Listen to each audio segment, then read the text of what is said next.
TotalEnergies, c'est une grande entreprise, c'est une multinationale.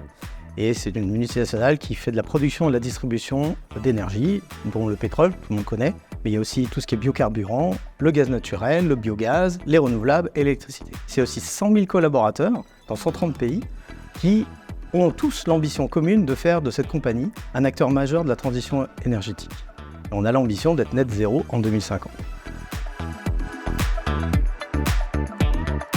Donc les challenges de TotalEnergies sont multiples. En ce qui me concerne, c'est plutôt les tradings. Donc on sert les tradings. Un des challenges des traders, c'est que quand un trader fait un deal, il le fait avec une contrepartie. Ce deal est fait de manière assez dématérialisée, mais toutes ces contreparties envoient des réconciliations, ce qu'on appelle des réconciliations par email. Le défi, le challenge qu'on a eu, c'est qu'il faut comparer de la donnée structurée, ce qui est rentré dans nos systèmes, à la donnée non structurée qui est dans un email. Pour être sûr qu'on n'a pas de perte financière s'il y a des différences entre ce qui est rentré dans le système et ce qui est mis dans l'email.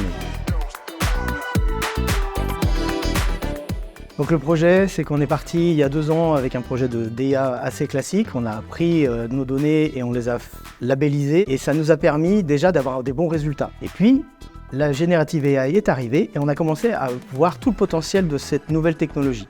Donc on a pu tester ça de notre côté et on a vu rapidement que la réconciliation se faisait de manière bien meilleure que ce qu'on pouvait avoir avec notre ancien modèle.